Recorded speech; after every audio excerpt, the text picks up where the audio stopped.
실물 모형이 운용 가능한 무기체계 등과 함께 처음으로 공개됐다. KF-X 사업을 주관하는 한국항공우주산업 주식회사의 재원 설명 자료에 따르면 이 전투기의 길이는 16.9m, 높이 4.7m, 폭 11.2m다. 최대 추력은 44,000파운드, 최대 이륙重量은 25,600kg으로 최대 속도는 마하 1.81, 항속거리는 2,900km다. 이 전투기는 최신 항전 장비와 능동주사 식위상 배열 레이더 및 최신 센서 등을 탑재할 뿐 아니라 고기동력을 갖추고 있다는 것이 카이 측 설명이다. 최대 탑재량이 7,700kg에 달하는 데다 기체 바닥과 날개에 10개의 파드가 설치돼 다수 다량의 무장이 가능하다. 카이 측은 단거리 공대공 미사일인 독일제 아이리스-T, 유럽제 미티어 공대공 미사일, 지상 정밀 폭격이 가능한 BLU-109 레이저 유도 폭탄 등의 공대제 미사일을 탑재한다고 설명했다. 미티어 미사일은 사거리 200km, 마하 4 이상의 속도를 자랑한다. 현재 개발 중인 장거리 공대지 유도무기 무장도 가능하다. KF-X는 4.5세대 전투기라며 F-35A보다 운영 비용이 절반가량 적게 들고 기동 능력이 더욱 우수하다는 장점이 있다고 설명했다. KF-X 운영 비용은 현재 공군의 F-15K와 비슷한 수준일 것으로 추정했다.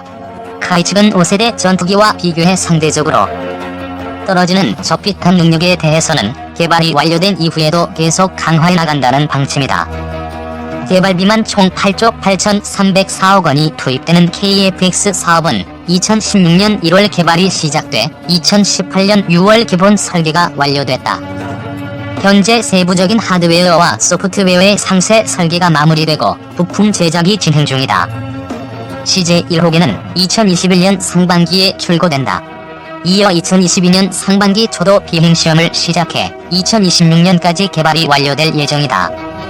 19년 서울국제항공우주 및 방위산업 전시회 프레스데이를 통해서 KF-X 전투기 실물 모형이 전시되었는데요. 카이의 설명대로라면 5세대 전투기로 발전을 염두에 두고 있는 것이 확실하네요. 저피탄 능력 강화를 위해 미티어 미사일 4발은 기체 내부에도 탑재할 수 있다. 라는 설명에서 한국형 스텔스기로 발전할 것 같습니다. 대한민국의 한 사람으로 정말 기대되는 한국형 전투기입니다. 경기 성남 서울공항에서 현재 개발 중인 한국형 전투기의 실물 모형이 실제 장착 가능한 무기체계와 함께 일반에 처음으로 공개됐다.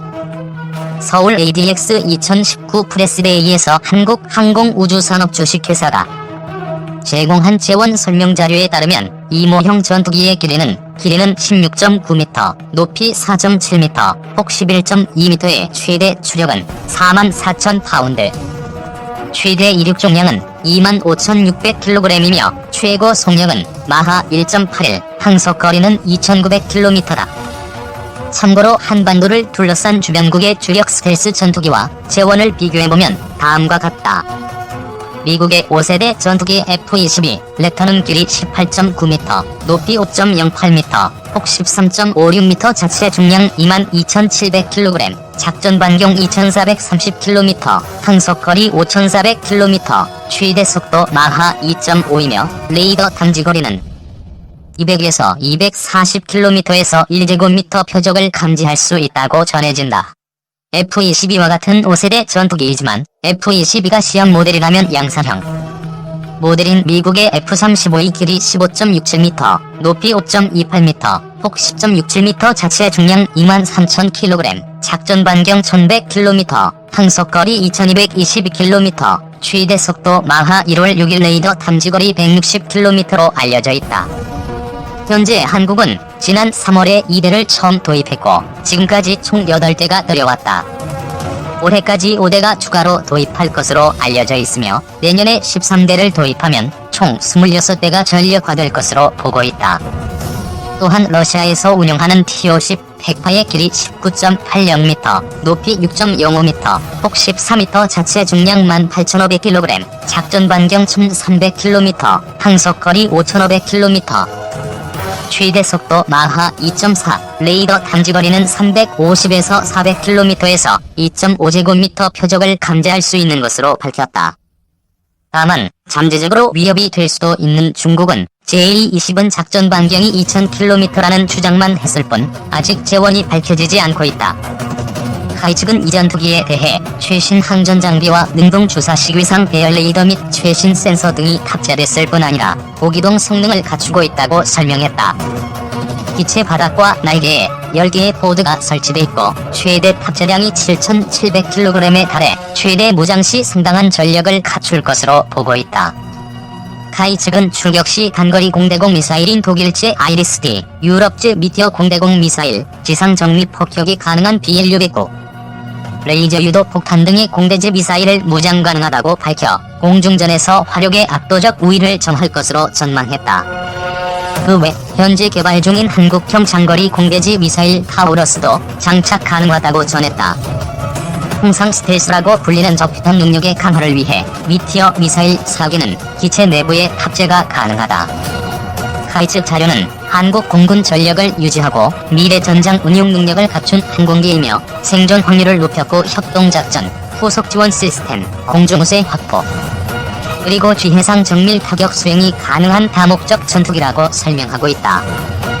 특히 이 전투기의 항속거리 2900km를 감안하면 작전 반경은 1300에서 1400km 정도로 추산되며 단순히 한반도 방위만을 목표로 한 전투기가 아님을 유추할 수 있다. F-35E가 5세대 전투기라면 KF-X는 4.5세대 전투기에 해당한다. 카이는 KF-X의 외형은 F-35E와 비슷한데 운영비가 F-35E의 절반 수준이며 기동 능력은 더 우수하다고 설명했다. KF-X의 운영비는 현재 공군 주력기인 F-15K 수준으로 보고 있으며 5세대 전투기에 비해 상대적으로 비춰지는 스텔스 능력은 개발 완료 후 계속 강화한다는 방침이다. 현대 공중전을 이야기할 때 가장 중요한 격언으로 퍼스트룩, 퍼스트샷, 퍼스트킬을 거론한다. 굳이 설명하자면 먼저 보고, 먼저 쏘고, 먼저 제압해야 한다는 말이다. 과거의 기동성과 고무장을 중시하던 공중전의 한도가 센서 융합 기능으로 인해 한도가 바뀌었다. 특히 첨단 레이더 장비의 성능이 공중전 승패에 결정적 열쇠를 쥐게 됐다는 뜻이다. 이번에 공개된 KF-X 사업에서 밝힌 한국형 전투기의 경우 능동주사식 위상 배열 레이더를 장착하고 있다고 강조했다. 기존의 기계적 안테나는 안테나를 회전시키거나 경사로 레이더 빔과 전파 방향을 조정해 적의 위치를 탐지하는 방식이었다. 즉 미지의 적을 탐지하기 위해서는 하늘 전체에서 적을 색출하기 위해서는 레이더를 회전시켜야 하며 또 요격에는 다른 색적 레이더를 상하 좌우로 회전시켜야 한다.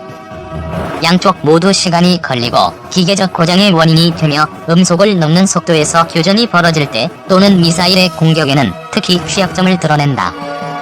반면 능동주사식 위상 배열 레이더는 마치 잠자리의 견문처럼 레이더 안테나에 배열된 소자들이 개별적인 반도체 증폭 및 위상 변이기를 갖추고 있어 전파의 송수신을 독립적으로 수행할 수 있다.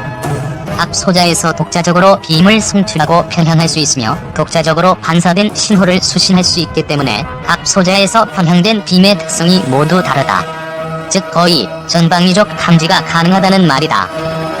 이는 발신기의 반도체를 사용함으로써 스펙트럼 확산이 훨씬 쉬워지고 탐지성, 은닉성에서 높은 성능을 발휘하게 되면서 다량의 정보를 처리하고 위협이 되는 대상의 우선순위를 단시간에 파악하는 AI 기술이 가미되기 때문에 가능하다.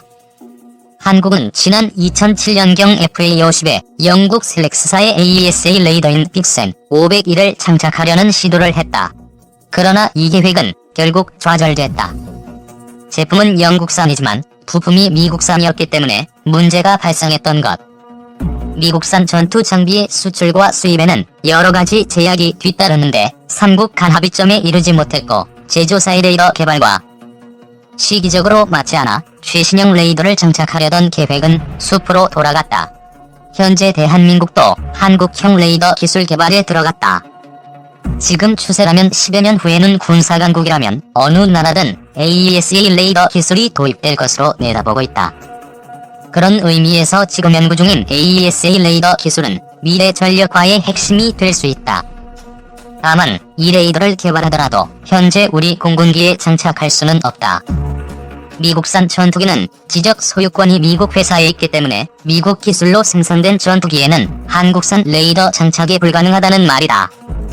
이것이 자국의 기술력으로 전투기를 개발한 나라와 그렇지 못한 나라가 가지는 힘의 차이다.